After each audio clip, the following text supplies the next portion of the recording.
Man, I really wish I had the best trail camera in the world. Oh wait, I do. It's an Exodus trail camera, guys. Do you want one? We're gonna give one away. Simple as this. Like our videos, subscribe to our channel, and comment for extra entries. If you're a subscriber, long-term subscriber, you know the drill. You know how this works. If you're new, that's how you do it. Simple as that. We're gonna give one of these bad boys away. If you want to win, like, comment, and subscribe. Free camera? Why not? Well, guys, it's that time of year. Maybe it's gun season. Maybe gun season's over. Maybe you had a horrible gun season and you're looking for ways to increase your odds. Okay, looking for conditions. You don't really know when to go, where to go, all these different things. You're trying to get that buck tag filled. Let's face it, it's that time of year where some of you are ready to give up. Don't do that just yet. There are some tactics, strategies, tips, things that I look for if I have a late season tag in my pocket. Sadly, we're not dealing with some of these conditions right now, and that makes it a little bit harder. But with that being said, you can still get it done in the later season. But if at all possible, we're going to talk about hunting these perfect conditions and how you should hunt these conditions. So this one might be a very simple concept to most, but yet we overlook it. We like to complicate things. We like to look at our trail cameras too much. We like to look at maps too much.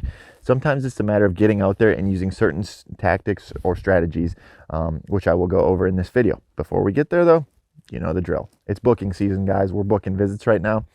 Head over to whitetaillandmanagementservices.com. Once you do that, hit the contact tab and send me an email if you want to learn more about how to pull more bucks onto your property, how to pull more deer off your neighbor's property, how to hold more deer, maybe create an income plan for your property.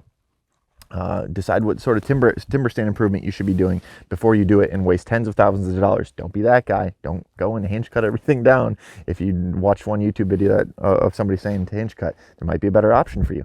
All these things. If you want to learn more about your property, make sure you're doing it right the first time. Get a hold of us. It is booking season. We are darn near booked up at this point, but go ahead and shoot us a message. Maybe we still got a spot for you. That being said, actually, can't get into the video yet. vortexoptics.com.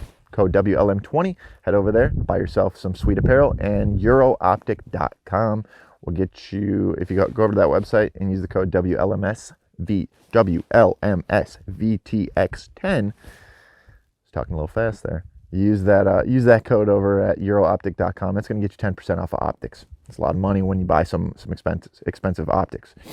So, my favorite conditions.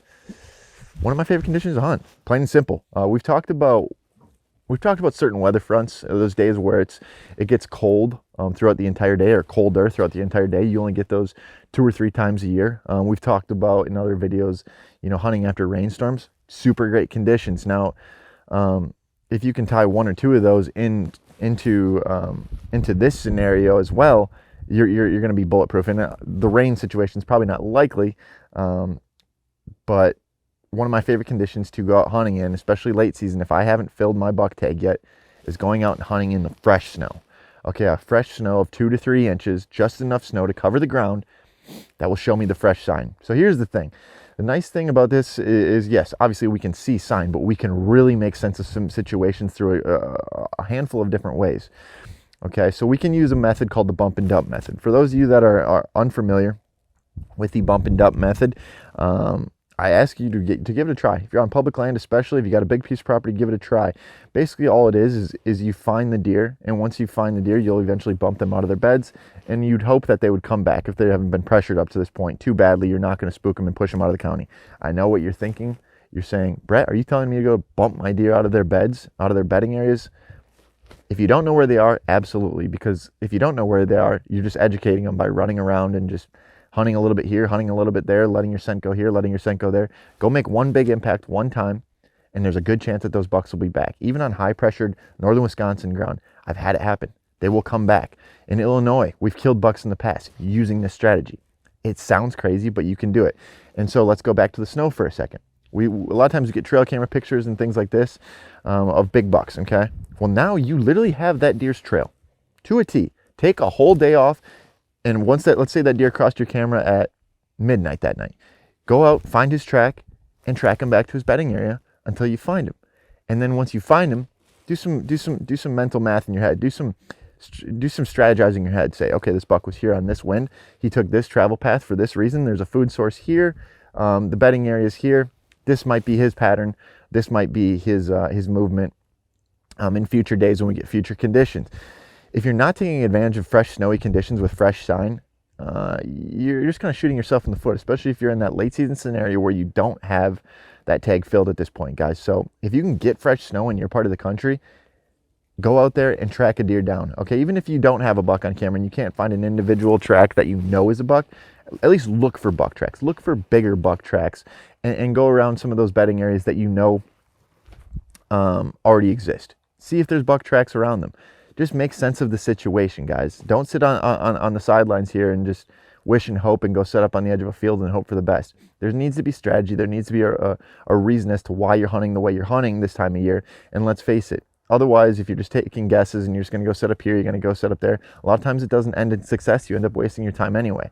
So a lot of times guys will use that strategy of just going and sitting somewhere and hoping for the best. But in reality, you're better off going in one time, pushing the deer around a little bit, and figuring out exactly what's going on, because otherwise you're really just educating these deer. Your scent is blowing in places maybe it shouldn't be, because you don't know where the deer are. You really don't. So if you can use the snow conditions to get out there, start tracking down some of these bucks, make sense of your trail camera movement, figure out exactly where these deer are going. Hell, you might think a deer's coming from a certain way, but he might just be J-hooking around your camera the last second and coming from that way. So you might be hunting the complete wrong direction, but now that we have snow, we can track down these deer, we can find the freshest sign, and we can really make sense of where these bucks are spending a lot of their late season time.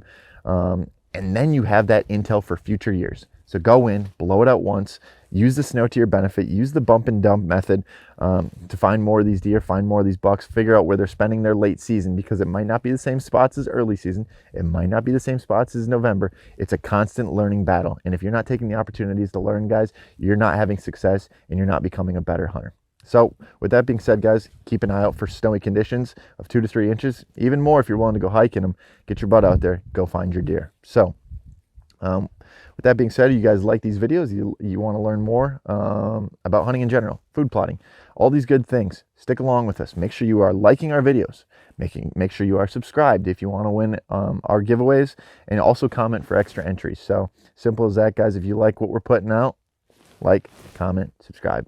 See you next time.